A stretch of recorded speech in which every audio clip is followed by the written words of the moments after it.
grew up in Atlanta, and then I moved to Charlotte, North Carolina, and then I went to UNC. So I've come from a couple of larger cities. So what makes Durham's Watershed? Durham is just a unique community in general.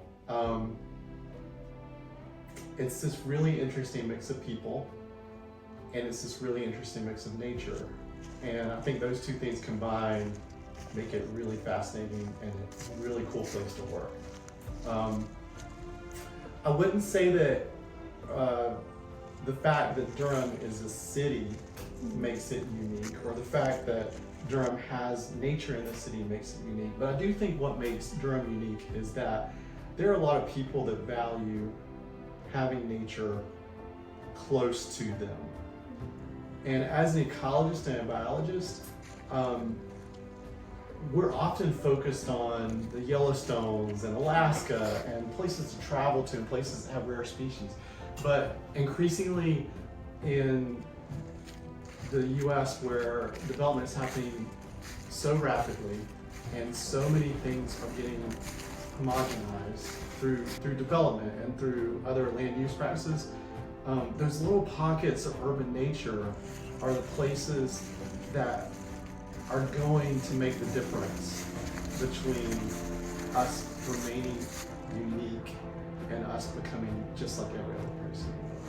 And so for me, urban nature is a super important concept for Durham because we have it.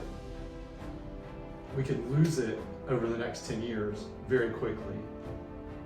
And it's this resource that I think a lot of us want, but a lot of us take for granted because we have it now, but much of it's not protected. And there are ways that we can protect it. And that's where I think I get really excited about working at Aqua because I think we can do that. I think the other kind of cool thing about urban nature is that there is a surprising amount of biodiversity in these little pocket parks. And so we may not have red cockaded woodpeckers, which are those rare species of woodpecker that's on the coastal plain that people care about because they're in danger of going extinct.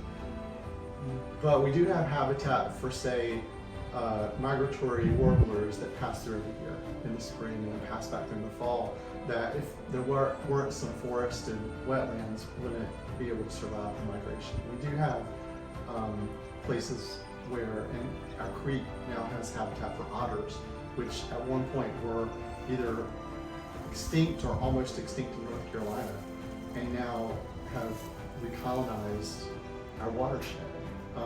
We've got a creek that used to have rare species of mussels and possibly even these large river salamanders called water dogs.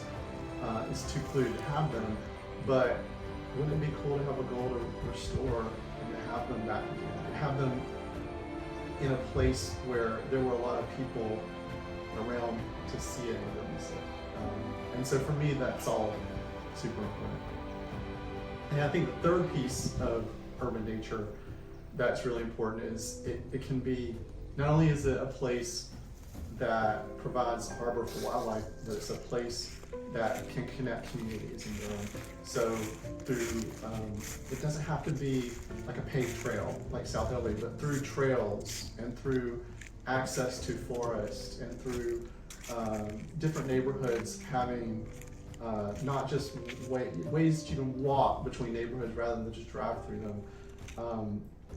I think we can really stitch together a better community. So all those things are really, I think, a little, they're a little pie in the sky right now because there's so much development pressure, but I think if we can keep working on them over the next 10 or 20 years, it's going to be a difference between being a unique, good city and a really unique, amazing city. Yeah, and I've lived in the watershed for about 2 to 3 years now, and I could say that this is probably the most that I've ever been connected with nature while living in an urban area. Yeah.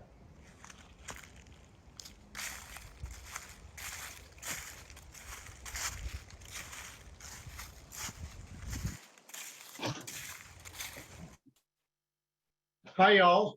Thanks for joining us. Just so that you know, we're going to be a little video heavy today, and I apologize for me appearing in a lot of these videos, but we're really trying to give staff a break from having to do a ton of the prep work this year. So it's going to be a lot of kind of highlights of the work that we're doing. And so again, thanks for joining us, and thanks for Kevin Primus for putting together the videos that you'll be seeing throughout the presentation. The meeting, just so y'all know, is being recorded, so we can put it on our website and share it with folks who cannot make it today. The best setting to watch the meeting is in up in the upper right-hand corner view speaker mode. But I do believe that we have that setting may already be kind of on your computer in the best mode right now, so don't worry about that too much. Just briefly, for the agenda, we're going to take care of some important organizational business at the beginning of the meeting with 2 membership votes. We're going to watch a short video about our accomplishments this year, have an opportunity for people to ask questions to staff via chat. We're doing it via chat because it's very difficult with this number of people to have everyone unmuted. And then we're going to recognize some key volunteers and some people we've lost this year. So you are unable to unmute, but please feel free to use the chat to communicate with us during the meeting. We have folks that are watching the chat and monitoring it, so feel free to do that. We're all super proud of what ECWA's accomplished this year, and it was a relatively difficult year. We hope you're proud of what we've done.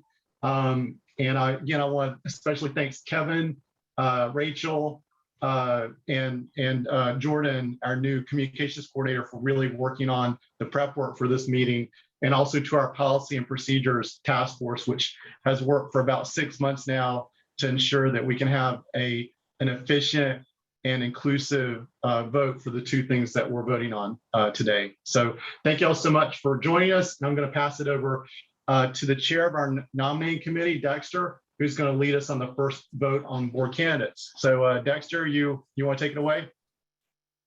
Yep. Can you hear me? Hello? Yep. Okay, great. So hello, everyone. ECWA's Board of Directors is obviously the governing body for ECWA, and it sets the policy for the organization, making the major decisions that determine our strategic direction, approves our budget and all of the major financial decisions, and hires and supervises ECWA's executive director, who in turn supervises the rest of ECWA's 8 staff members. The board currently has 15 members. That number can be anywhere between 10 and 20. But in recent years, we have tried to keep it at or near 15. Through our nominating committee, of which I'm the current chair, we strive for diversity on the board over a number of dimensions, including things such as age, race, and ethnicity, gender, and professional expertise. The members of the board, including the 4 officers, as president, VP, treasurer, and secretary, all serve 2-year terms that are renewable. At this point, we have 5 board members who are midterm and don't need to renew: John Dorney, who's our vice president, Clayton Rue, Roberto Valle-Kinlock, Tasha Ash, and Rodney Butler. That leaves 10 positions that we want to fill in this election. And fortunately, most of them have incumbent board members who are willing to renew their terms. We have 3 officers who are up for renewal. Steve Cohn is willing to serve 1 last term as president. This will be his 6th. But he's made it clear that he does not expect to continue in that role after 2023. There's Dexter Blackwell, who is me, who will renew as treasurer. And then Ian Pond wishes to step down as secretary at the end of 2021, though he does want to stay on the board for another term as a regular board member, and will also continue his huge role in our land stewardship effort.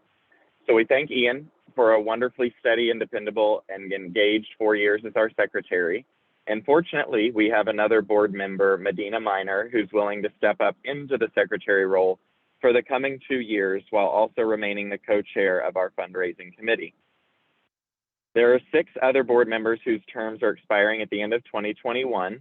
5 of those board members do want to renew: Sarah Musser, Leslie Stark, Chaston Swain, Caitlin Grable, and Kevin Primus. And we're delighted to have all of them stay on the board. Sarah and Leslie for their 3rd terms, and the other 3 for their 2nd terms. They each bring us valuable expertise and have pitched in on ECWA's work in a variety of important ways. But Yasmin Varela has let us know that after many years on the EQUA board, including in recent years serving as the chair of our task force on diversity, equity, and inclusion, and then as the chair of our nominating committee, her work commitments as she takes on a new job will make it impossible for her to stay on the board any longer, but will greatly miss her depth of nonprofit experience and wise guidance. She's been instrumental in making EQUA a more diverse organization with a more diverse board of directors. We know that she'll stay connected to EQUA in many ways, just as she has done ever since EQUA's very early years. To keep our board at 15 members, we're proposing to add Rusty Painter, who's now the co-chair of our Land Protection Committee. He has for more than 20 years been the Land Protection Director at the large and very successful Conservation Trust of North Carolina. So he will bring us a vast amount of experience and expertise in these areas, and he lives in Durham near our 17-acre wood preserve. So that's the 10-person slate you as members are being asked to vote on now. You're considered an EQUA member if you've donated $25 or more to EQUA in the last year. All of the members should have received a mailing and email with detailed information about the vote in early November. And I'm now going to ask Rachel to pull up the vote for the entire slate of board candidates. When she does so, you'll see 4 options to select from, and we're hoping that everybody in this meeting falls into one of those 4 categories. The options are yes to the entire slate, no to the entire slate, I'm a member who already voted by proxy, or I'm not a current EQUA member. You will have 1 minute to cast your vote, and if you need help, please let us know in the chat. And then once the vote is complete, EQUA's current board president, Steve, will appear to present the second and final vote of the afternoon, which is about a Bylaws amendment. So Rachel, if you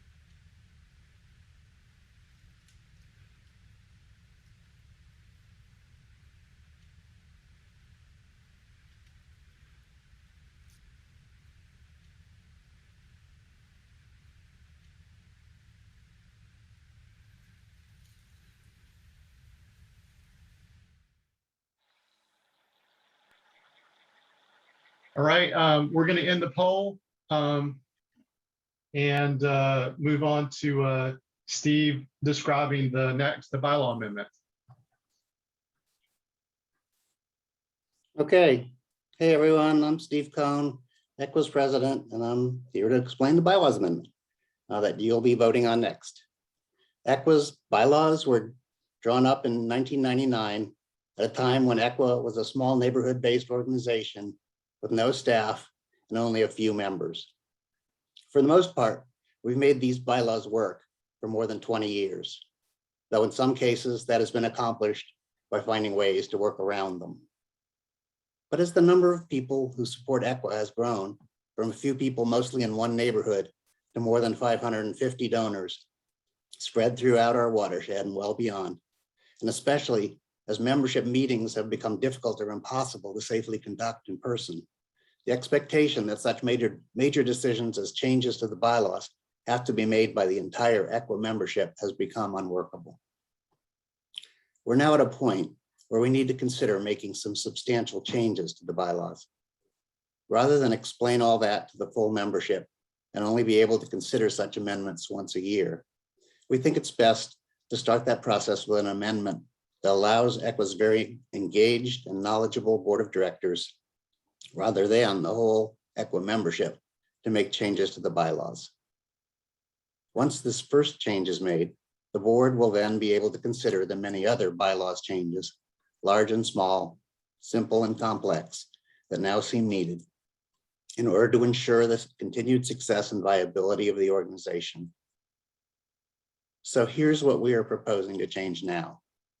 The current version of our bylaws states in the entirety of its Article 11 on amendments, these bylaws may be amended at any annual or special meeting of the association by a simple majority vote of the votes entitled to be cast by the members present or represented by written proxy at a meeting at which a quorum is present, provided that the amendment has been approved by the Board of Directors and that notice of the proposed amendment shall have been given or sent to each member in printed or electronic form at least 10 days prior to said meeting. This language, unfortunately, does not match what the current NC Nonprofit Corporations Act says about membership voting on bylaws amendments, which is that a 2/3 majority is required. So we cannot just leave it as is. And no matter what our bylaws currently say, we will need a 2/3 majority in the vote we are now conducting to pass this amendment. The proposed new version of Article 11 would read like this. These bylaws may be amended by a vote at any meeting of the board, provided all directors have been notified at least 1 week in advance of this purpose of the majority of the directors in office at the time the amendment is adopted. This language does precisely match what the state law says about board voting for bylaws amendments. And it lets the ECWA board make changes at any point when it finds that to be necessary. As Dexter's already mentioned, you're considered an ECWA member if you've donated $25 or more to ECWA in the last year. I'm now going to ask Rachel to pull up the vote for the proposed bylaws amendment. When she does so, you will see the same 4 options. Oops, that made my script disappear. You'll see the same 4 options that you saw when you did the first vote. Yes to the proposed bylaws amendment, no to the proposed bylaws amendment. I'm a member who has already voted by proxy, and I'm not currently an ECWA member. You'll have 1 minute to cast your vote. When the vote is complete, we'll go straight into a year in review video. Then the results of both votes will be announced at the end of the meeting. Rachel, please go ahead and pull up the bylaws amendment vote. That looks like it's already up.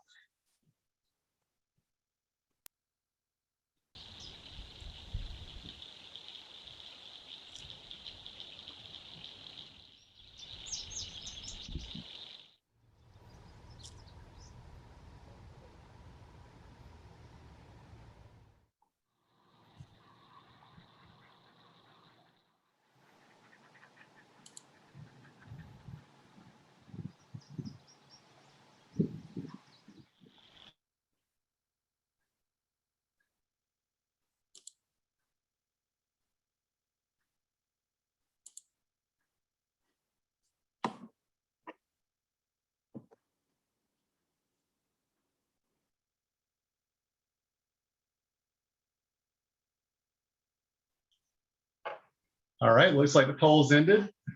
And if we could, I think our next thing was the year in review video presentation. Thanks. Hi, my name is Jordan Thomas, and I'm ECWA's new Communications and Outreach Coordinator. And I'm here with Ricky, and I wanted to ask, what's new? What's happening at ECWA in 2021 this year? It's been a ride, so it's been really good.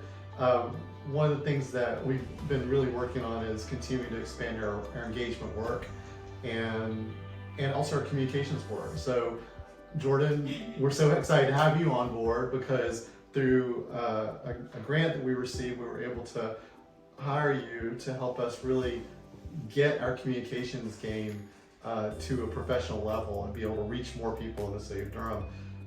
But we're also continuing to work on our engagement work, especially through the Conservation Fund's Parks with Purpose program, but also through some of the work we're doing to try to engage people in our monitoring work across the city to monitor things like urban flooding, which will hopefully be debuting a program next year that we've been prepping for all this year that will help bring citizens together to monitor our creek more. And we've just been in general trying to kind of work on doing more programming now that the pandemic is in a new phase and we feel like we can start to safely gather outside. So we've been able to start doing more hikes, more programs, more things that benefit all the people in the city. Ricky, what are some updates or exciting things happening that would be interesting to long-term supporters? Yeah,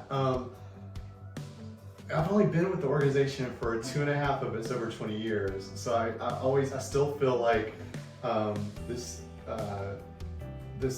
weight of the history of the organization. We had such an amazing group of founders, that some of whom still live in Durham, some of whom, like Steve Coleman, live in New Jersey. And I think some of the things they were really interested in the beginning, we still do. Like, we are really working hard on thinking about biodiversity and plant restoration. Steve and some of the early volunteers were super involved and interested in planting the first native kind of plant restoration areas at 17 Acre Woods, which was our first preserve. And those areas are still there, and we still manage them thanks to volunteers like Volunteer Steward Perry Suggs. We're expanding the scope of that now. We have this 80-acre Glenstone Preserve, which is on this rare-ish diabase rock with really interesting soils. And we partner with the North Carolina Botanic Garden, and just this month, they're going to get us all of these species that are that they've grown at the Botanic Garden, but that are from seeds that were collected in our area that we can reintroduce to the preserve, which I think is really cool. And unlike when we started, when we just had 17 Acre Woods, we now have almost 500 acres of land to start thinking about ways of restoring that are going to bring back some of the plant species that were there before, say, agriculture, before things were plowed. So I think that's super exciting. But the other piece of it is we're a land trust in addition to being a watershed association. So we're essentially banking land for conservation. And we're doing it in a way that we hope is as responsible and responsive to the community as possible, and is righting some historical wrongs around land acquisition, especially in Black and brown communities. And at the same time, we're able to start kind of working in community with those groups to find ways to acquire land in a way that the community supports in all of them. And this year we had 2 new parcels that we added that expanded our lively nature preserve in the South Ellerbe wetland area.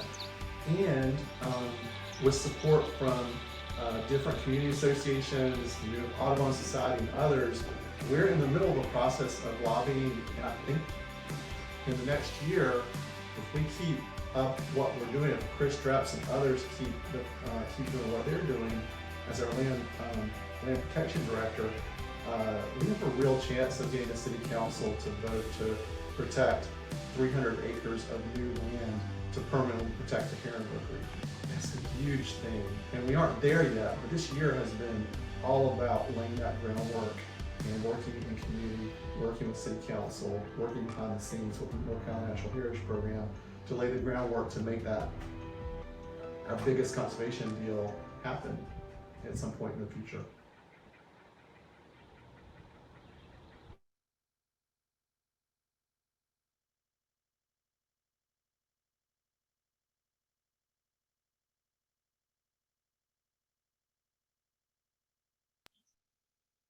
And we're just seeing up one more short video. Thanks for your patience and grace. We engage a lot with the community and all these different sectors of Durham.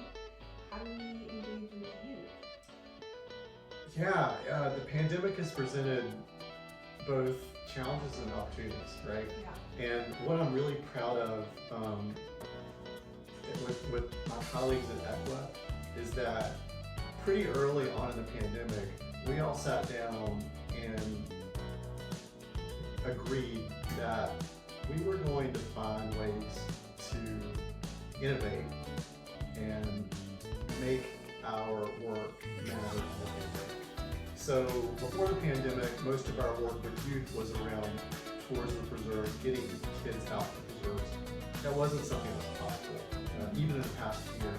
And so instead, what we've really been able to do is to start doing more things like live video streams with the Goose program from the Beaver Marsh, and working on green infrastructure projects, so bioretention, water quality projects on school grounds, like the bioretention that we just completed at EK Poe. The cool thing about the EK Poe project and other projects on Durham Public Schools is that these water quality projects are integrated with play areas. So not only are they functioning to clean the water as it goes to the creek, but they're also these areas of discovery for kids. The one at UK Poe has a little log bridge that goes across the bioretention. It has all these interesting plant species planted around it. It has stone benches that were made from stone that was originally on the site, and that was just repurposed as part of the project. So there's a lot of different ways that we can, even in difficult times, find ways to still kind of positively impact the lives of kids and get them in touch with nature. We're still working on that, and we're hoping to continue to do that, plus really get kids back into college with the groups and into learning opportunities.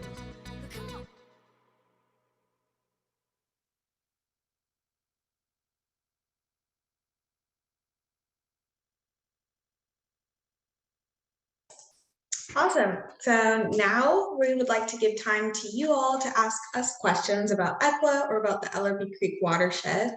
So please put your questions in the chat and we'll try to get to as many as possible.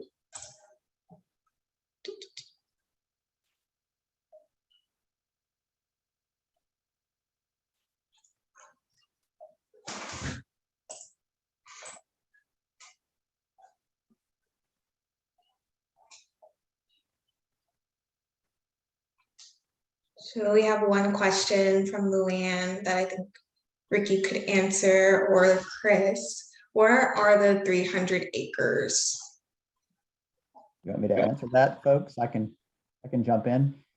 Yeah, so that it's really about 284 acres. That's kind of hot off the press. And this is land that's owned on Lower Ellerbe Creek. So out near where our Glenstone Nature Preserve is and near where the Beezy Farm Nature Preserve are. Out Glen Road, if you know that area, like Hamlin Road, northeast Durham. Ellerbe Creek runs downstream of the Beaver Marsh, flows past the city, the North Durham Water Reclamation Facility out on Club Boulevard, and then sort of flows northeast and then flows into Falls Lake. Down there, the city owns about 900 acres of land between Club Boulevard and the federally owned land at Falls Lake. And about 284 of those acres would be protected. And the centerpiece of that, for those of you who have ever been on the hike, is the Heron Rookery, that very famous place that we do hikes at every Memorial Day. And if you haven't been there and don't know what I'm talking about, I highly recommend you join us next Memorial Day. Awesome. Thanks, Chris. We have a question from Meredith that maybe Robert could answer. How many species of birds are there in the watershed? Very good question, Meredith. I'm looking at some of my records here. In the entirety of Durham County, I've seen 240 species of birds, and I'd say that the majority of those are within the watershed. So well over 200 species of birds, I'd say, call our watershed home.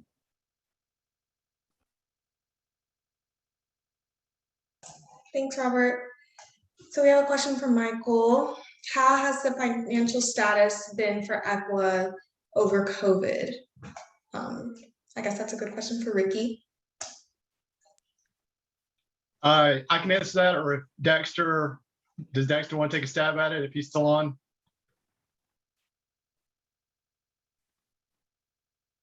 I don't think Dexter's on anymore. Okay. Yeah. Oh goodness. I'm about to run out of battery. Somebody else needs to answer that question, so I can go get a battery. I can answer that question. Hey, I'm Rachel. I'm the Associate Director of ECWA, and all things considered, we've actually financially been doing okay with COVID. We are very fortunate that our donor base, our individual donors, have continued to support us in a major way and actually increased giving last year compared to the year before. And also we are fortunate that we were able to receive some federal funding to help with COVID relief, the PPP grants, both the first and second loan. So with those two things combined, we actually are in a pretty good financial situation despite the challenges that the pandemic has brought. Yeah, and Michael, I think you know this too. We've gone from roughly 4 to 5 staff to we're going to have 8 staff in 2022, which is great. You know, a lot of them are full time, working on water management, communications, engagement, stewardship, land protection, all the good stuff. Thanks. So what are our plans for an in-person BQP for 2022? Any safety measures that we have in plan? I can answer that one too. So BQP is the Beaver Queen Pageant, which is our biggest fundraiser of the year. And I just happened to see on my screen that the current Beaver Queen, Beaver Meister Beaver, is in attendance at our meeting. So big shout out to Alina Ball, aka Beaver Meister Beaver. Thank you for coming. We definitely are hoping to have an in-person pageant on the first Saturday in June of 2022. We don't know if that will be the case just because we can't predict what's going to happen with the pandemic, but we are desperate to have that sense of community and in-person events. So assuming things stay on track, we are definitely hoping for an in-person Beaver Queen pageant the first Saturday in June. And yes, we definitely are going to be thinking about COVID and making sure that it's a safe event. Awesome. And so our next question is, does the watershed include Goose Creek? And I guess anyone who feels. Maybe somebody from water management can answer that. Laura or Robert, although Laura may not be on. Yeah, I can answer that real quick. Yeah, I mean, the short answer is we do consider Goose Creek part of the Ellerbe Creek watershed. Yeah. Thanks, Robert. And I think you may be the first person to answer this next question too. Do you know the status of the project on Trinity Road in the former Diet Center? Yes. I mean, I think they're still working on it. The details I've heard is that, you know, they've taken down the building there. In the past year, they've mostly been working on permitting the project. So there's a lot of work going on behind the scenes. And so it's very much still moving forward, despite the fact that it looks like not much is being done. But they're still working towards it. I don't know if anybody else, Chris, maybe has further details on that. But, you know, obviously a little bit of delay because of the pandemic. That's just happened with a lot of projects, but it's still very much moving forward. The only thing I would add to Robert's explanation is, believe it or not, like the craziest thing that's been slowing them up is that they didn't have anywhere to put all the soil that they're digging out. Some of it is contaminated from many years of just being under a parking lot. And a whole bunch of it, they've been taking a lot of time, and I give Durham staff a lot of credit to try and figure out ways to save us, the taxpayers, money by reusing that soil on other city projects. Places where they need fill for big projects. It's a lot of soil, you know, acres and acres of soil, several feet deep, a lot of soil. I see Deb, thanks Chris. I see Deb is asking what's been the visit rate for the rocks since the trail was completed out the Broad. We don't have specific data on it, but we have some stewards here, including the steward for the rocks, Steve. So do you have any anecdotal information about that? I see more and more people out there. Depends on the weather. Yeah, people are going through and walking from the trail, riding in some cases. We do have, we ask people not to ride bikes on most of our preserves, but we have bike racks out there, and we kind of acknowledge that people are going to ride bikes there. And sometimes it tears the trail up a little bit when it's muddy. But that's not really a problem. So I think I see as many bikes as people walking and people running also.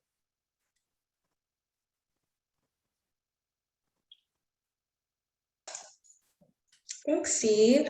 And then we have another question. I hear you've moved your office recently. How are we liking the new office space? And that they hope we're all comfortable and healthy and well to start a new year. So I guess anyone can answer this question. I can start. I really like the new office space. It's really light and very close to my house, so that's nice. And anybody else want to give their opinions on the office space? Where is it, Jordan? Oh yeah, 904 Broad Street, right next to You Can Vote. So cool. Yeah, I would say we are really excited. Our former office was right on the edge, but not technically in the watershed. So we're super excited to be in the watershed now, and in a much more visible and much more walkable place. It's just our old office. We didn't have sidewalks in front or anything like that. So it's really nice. And you guys, anyone is always welcome to come by and visit us and say hi during business hours. And we thank the Eno River Association for hosting us in their watershed for many years. So thanks, Jessica. And then we skipped one with Mike. I don't know if Meredith wants to mention this now or later, but he was just talking about Sustainer Giver Push. What's the Sustainer, Meredith? The sustainer is somebody who gives monthly, so really helps the organization over those bumps like COVID. And you're going to hear a whole lot more from me about being a sustainer as well as helping out with the end of the year campaign shortly.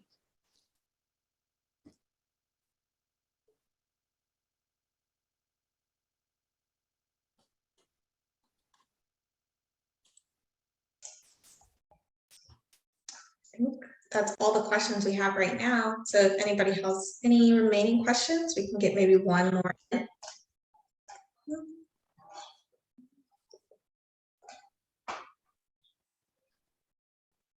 I would just put, again, just encourage people to have a lot of grace this next year. We don't really know what's going to happen. We want to have an in-person annual meeting. We want to have an in-person Beaver Queen pageant. We want to have more events, but it's just going to be a matter of how this all unfolds over the next year. And we'll do our best to keep delivering events and fun things for people to do and educational things for people to do on the preserve. So we appreciate that. And then Gary asks, I think we have time for this, how are the Beavers doing at the Rookery and on Avondale? And are there any more colonies? That's a really good question. Who wants to take a stab at that? Well, this is Ian Pond. I can talk about the Beavers at Beaver Marsh on Avondale, and they are healthy and active, and they are out there chomping. There's actually quite a lot of beaver activity along the tributary behind the stores, and also along the sewer pipeline themselves. There's no signs within the preserve of a second lodge, but just the fact that the lodge has been occupied now for decades, there's many relatives of those parent beavers that are spread out and work vigorously throughout the preserve and downstream on the creek as well. Yeah. Ian, it's only 1 decade, actually. Really? Wow. Yeah, that was a riding stable before, and then it was bought by Anthony Dilweg to develop. And then while he wasn't looking, the Beavers moved in. And that's sometime between 2000 and 2010. I can't remember just which year. But that's in a little more than a decade. Now is a really good time to go out and look at the Beaver Marsh and Lodge because the water's low. And so you can really see the lodge and how massive it is. Sometimes when you go out there, you can just see kind of the very tippy top of it. And it's still pretty impressive. But right now you kind of see how much work they really have to put in to maintain it. Well, thank you all so much. We're going to go on to the rest of the program. We have we're going to do volunteer recognitions and memorial moments, and then we're going to have an announcement of the voting results after that. So, Jordan, do you want to put up the PowerPoint? So we're going to take some moments to mention a couple of folks that we lost this year, and also to give out some community awards. We do this every year to try to remember the folks who have contributed the most to the work that we're doing in the watershed. So today we're going to talk about a couple of folks we lost recently. A lot of you know about Kathy Baritan, who is a friend to many of us. and was just super passionate and committed, not just to Ellerbe Creek, but to You Can Vote and a bunch of other nonprofits that do really good work in the watershed and throughout Durham. She was especially passionate about ensuring that we included Goose Creek as part of our overall watershed, because it is part of the watershed. It just happens to be in East Durham, which is a place that many folks ignored, especially a lot of us over on this side of town for many years. So we're excited thanks to Kathy and others, to really be doing more listening and more working with those communities. And thanks to her, the Duke Diet and Fitness Center site that will be the South Ellerbe wetlands was really her brainchild and idea. She obviously got the support of ECWA, but I heard that the city council was not very fond of the idea at first, and staff weren't very fond of the idea at first, but she was such a dogged and persistent advocate for it that she was able to convince folks in the city that it was a great idea and get it pushed through. And now it's inevitably going to happen once the city gets past some of those hurdles. So we're all going to miss Kathy's community mindedness and friendship, and just are so sad to not have her in our lives these days.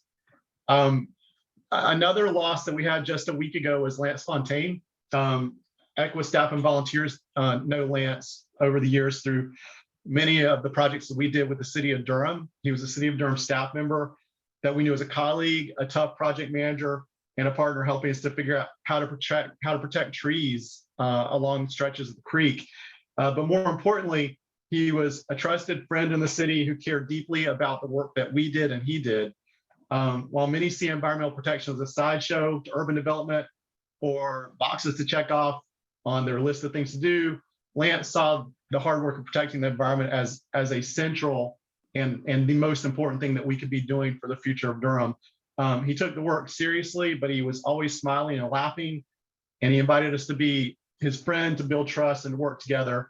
And we're all deeply saddened by his loss. So can we just take a couple of moments of silent reflection for those two amazing folks that we lost this year?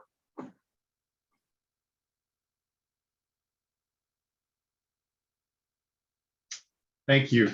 And then we're going to move on to a brighter spot, the community awards. We've got so many folks to thank, and many of them aren't going to be on this award slideshow. And most of them are on the call today. I think everyone has just done an amazing job through the pandemic of helping build community, even in the face of not being able to be together. And we're going to just highlight a few of those today. First of all, we're going to highlight Benita Green for our Community Champion Award. I met Benita shortly after starting at ECWA, and I've just so enjoyed working with her. She really shows up for the community, her community, the community, and the environment. She's president of the nonprofit Merit More Community Development Corporation. And as that, she's worked with community members to plan and start establishment of a pretty big community garden and food forest. She's a regular at city council and planning commission's meetings, and she's helped to defeat a number of developments that posed a threat both to the environment and to lower income community members in her neighborhood through gentrification. She serves on our Creek Watcher Steering Committee and has generously volunteered her time on many projects and in many meetings during the pandemic. Her work on the Environmental Policy Working Group of the Durham Comprehensive Planning Process has helped the group really move forward, centering the voices of African-American communities in its work while also thinking about overall environmental issues. So we very much appreciate Benita and her work, and are happy to give her this Community Championing Award, and hope next year we can give it to her in person. The second one is the Team Spirit Award, and not to be confused with the Teen Spirit Award, but this year the Team Spirit Award goes to the Preserve Brochure team, which is this super talented and dedicated group of design, art, photography, content creation, and cartography professionals that donated their time and energy to make this amazing brochure. It's been a real game changer for us. It's the first time we've ever had maps of all of our preserves in one place with trail maps. And it's really boosted, I think, visitation to our preserves because people actually feel more comfortable knowing where they're going. And the highlights of the new brochure, up-to-date maps, beautiful line art drawings. Those line art drawings were custom made for us. Engaging content, and it's helped us spread the word about the preserve. We greatly appreciate all of the contributors and look forward to future collaboration. You can check out more about this at our website. And the folks that were really focused on that worked on this were Caroline Gilmore, who does this plus lots of other stuff with photography for us and has donated so many pictures to us over the years. Kendra Mojica, I'm going to butcher that last name, Tim Stallman, Matt Design, Lynn Stewart, another great photographer who's worked with us over the years, and Catherine Van Dis. And we're just so excited to have all of them be a part of our community. And finally, the Environmental Stewardship Awards this year go to, drum roll, please, folks that a lot of you know, the Pearl Mill Stewards. So Joanne Andrews, Abel, and Leslie McClellan. If you pass through Pearl Mill Nature Preserves, chances are you've probably seen one of these folks or talked to them. They're regularly on the preserve, especially working on our beloved pollinator garden, cleaning and restocking the kiosk, which is looking beautiful this year, removing invasive species, and interacting with preserve users. In addition to being stewards, these stellar volunteers have all been longtime EQUA supporters who've contributed in lots of other ways, like leading past preserve tours, spearheading the Beaver Queen pageant, serving on our board, and generally supporting the organization. Stewards like these three help us not only keep our preserves maintained, but invite other folks to find ways to become involved with EQUA and all the great work we're doing in our community. So a round of applause for all of these wonderful folks. Thank y'all. And do you want me to switch seats with you, Rodney? Sure. Because now we're going to talk about the vote. Yeah. Hello all, my name is Rodney Butler. I'm a board member here at EQUA. We're gonna do the rundown of our vote here.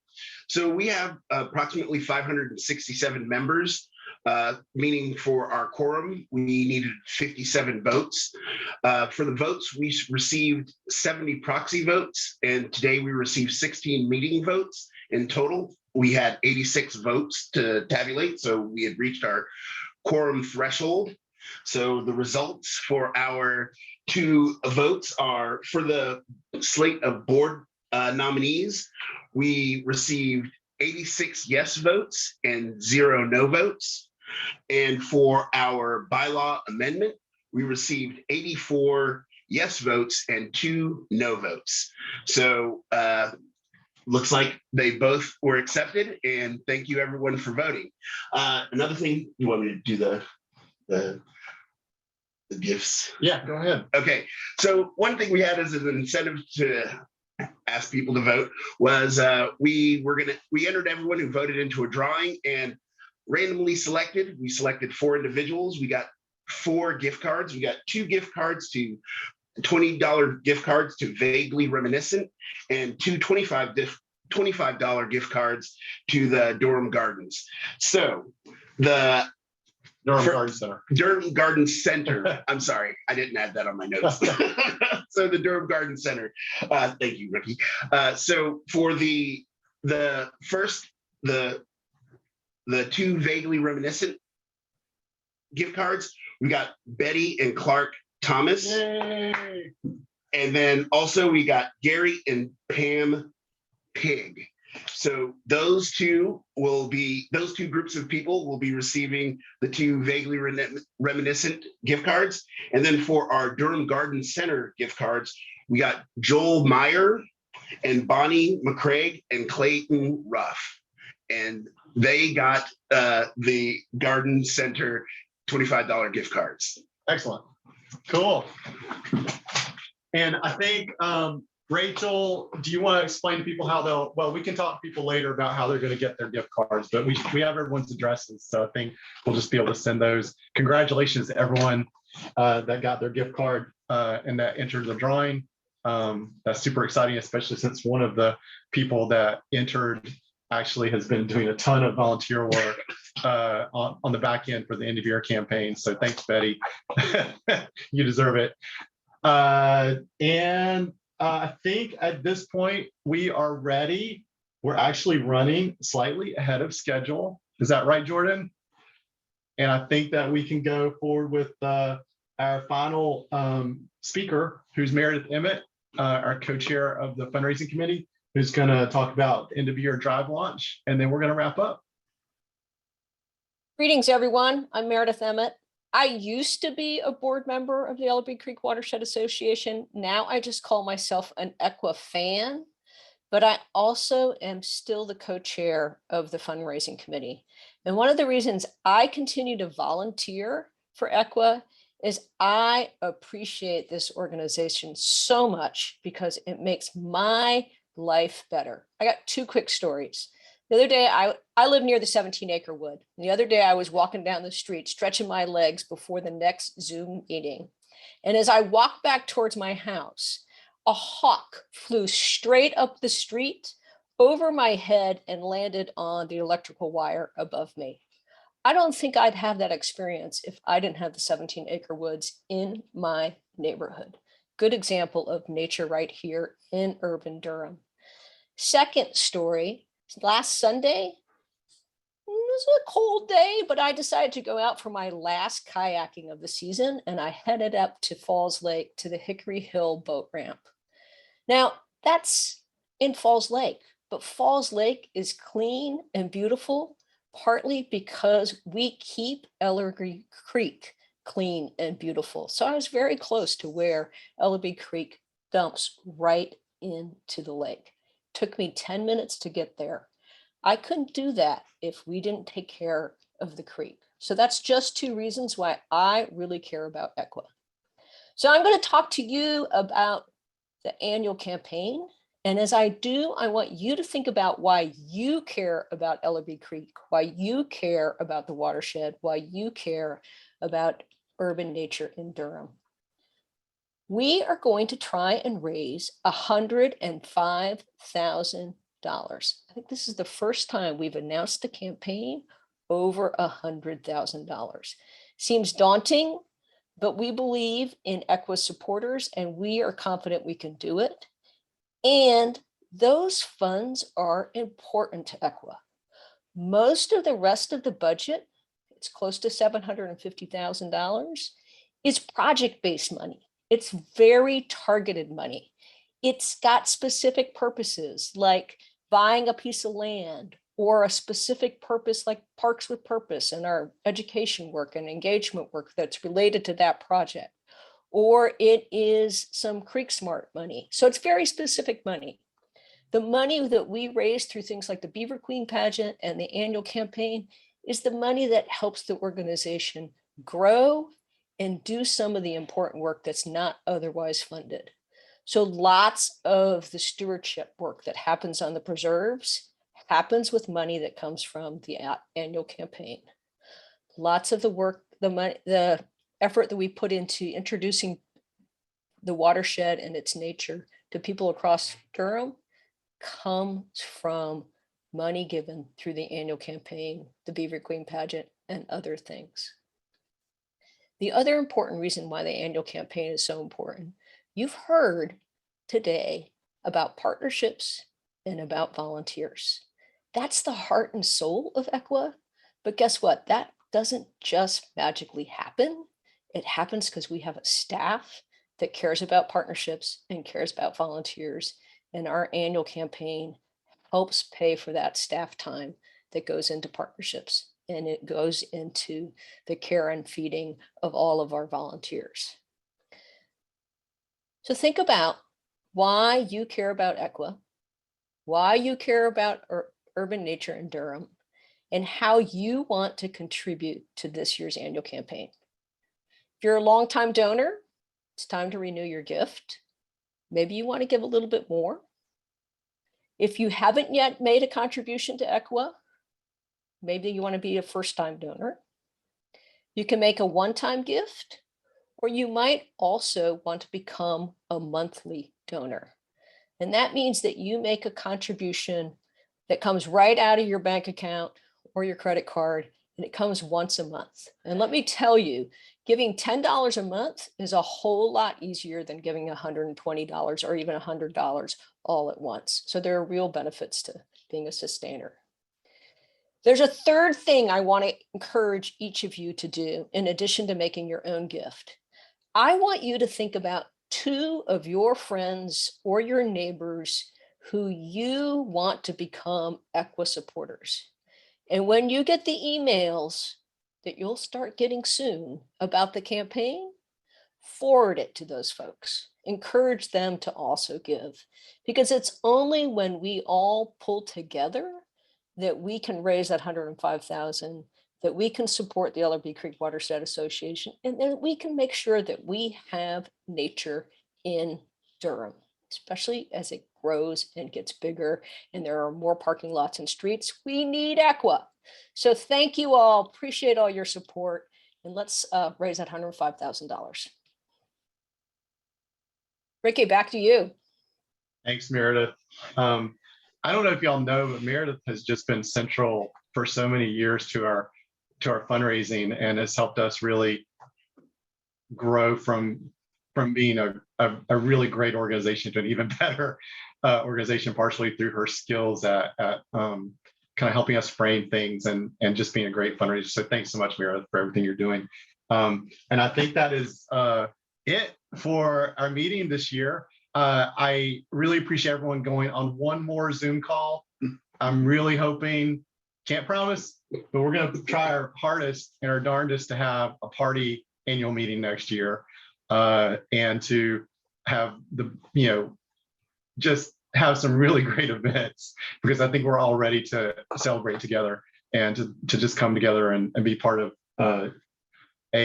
instead of virtual community, a real community. So thanks everyone for hanging in there, and we'll talk to y'all in 2022, if not sooner. Thanks, everybody.